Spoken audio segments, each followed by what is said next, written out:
It just was a big disappointment. This book,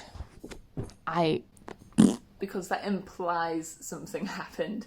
Nothing happened. Yeah, just not the best reading month in general, to be honest, guys. Hey everyone, it's Bethany from Bethan Books and welcome back to this book note. Today I am doing my Becca's Bookoplathon /September reading wrap up. So long story short, when I did the Becca Bookoplathon Monopoly game to choose my TBR, I ended up spinning, or should I say rolling, and ended up with having just double checking there, 13 books on my TBR. Now, that was a lot to chew off, and from the very beginning I was skeptical about if I would make it or not, and I mean the short answer is no, I did not read them all, but I did get through 9 books. But just quickly going through the ones I didn't get to during this, sorry, I have my notes here. I didn't get to Glasstown Wars, which was the ARC. I didn't get to Dragon Pearl, it was due back at the library before I got to read it. I also didn't get to Cinder, Gumaho, Ursa, or the Essex Serpent. But aside from those, I did manage to read 9 books. So with those ones, I'm going to do a quick little review, give you my star ratings, a little bit of my thoughts. As always, all books mentioned are linked down below. So let's just get into it. Starting with my lowest rated, and I suppose that would have to be Beautiful Creatures because I DNF'd this one. I ended up getting to page 188, so I did give it a really solid chance, but it just did not work for me. Honestly, I think if I was a bit younger, I had picked this up back when I was 13 and new to the whole YA fantasy genre, I would have loved it a lot more, but ultimately it was all just super repetitive and it just wasn't intriguing enough, and there wasn't enough to what's the word I'm looking for? Enough mystique. It had like a super predictable vibe to it, so I just put it down because I didn't think it was worth my time. We then have 4 2-star books. The first one of these 2 stars reads is Queens of Geek by Jen Wilde. If you want to see more of my thoughts about this one, I did go on a massive rant in my latest vlog, so I'll link that if you're interested. this book, But essentially, controversially, I am yet to find a book written by an original Wattpad author, so Wilde used to be a Wattpad author, that has actually been well written. I don't like throwing shade to the author, but the writing style in this was the biggest letdown for me. Normally the letdown is just that I didn't quite like the plot, it wasn't for me, the characters were a bit meh, but on this one just the writing style was so juvenile. 19-year-olds keep giggling. It's meant to be. It just wasn't good, and I hate that because the representation in here with autism and LGBT and body positivity is amazing, but it's just done so badly. It's almost a disservice to the representative groups that are in here. I am aware though that this might also be a really good read if you are one of those groups represented, and you might be able to find yourself within that, in which case I do hope you like it. Another 2-star book was Love Boat Taipei. I don't have it with me because I actually donated it to my school library. It wasn't even worth keeping on my shelves. I think with this one, I just had way too high of an expectation. I was really, really hyped up for this idea of a high school where people could go and just be completely wild. But in reality, it wasn't anything wild. It was just a story about a girl finding herself and love triangles, and it just was a big disappointment. I'm still looking for the perfect book that's kind of set with a central idea around high school and stuff, so drop a comment down below if you have any recommendations where school is a primary focus, because I mean it's just something I'm interested in. Another 2-star is The Elite. This one you wouldn't have seen in my Bookupathon TBR video, because this is one I picked up from my school library, just spare of the moment. I read the first one and I remember thinking, you know what, that was such a good trashy book. I read it in one sitting. So I picked up the second one and realised, yeah, it's just trash now. There's nothing good about it. Oh, I feel like, again, similar to Beautiful Creatures, if I had read this series when I was a decent amount younger, I would have loved it a whole lot more. But now that I am 24, it just isn't for me.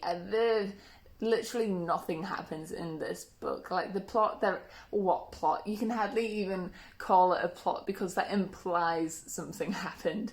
Nothing happened. Then the other 2-star book is Sorcery of Thorns. Now, this was super hyped, and I kind of wish I did a What the Hype video on this, but essentially it just, look, I read this at the beginning of the month, it's the end of the month, and I've forgotten like everything that happens in it. Hang on, let me see what Goodreads me wrote in the review.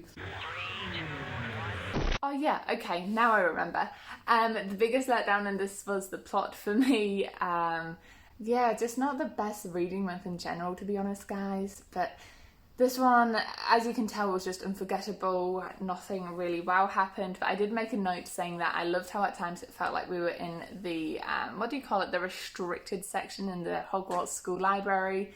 Again, I'm pretty sure this is in a reading vlog, so if you want to see more info, I'll leave a link to that, but I wanted more from that book. I was expecting some really amazing fantasy that had a really intriguing way of using magic, but in reality it was just using grimoires, and to me that's nothing all that new. Like, it doesn't even have to be new, it just has to have an original spin on it, and it didn't satisfy that requirement, unfortunately. And then we move on to my next step up, which is 3 stars, and for that I have the Language of Thorns.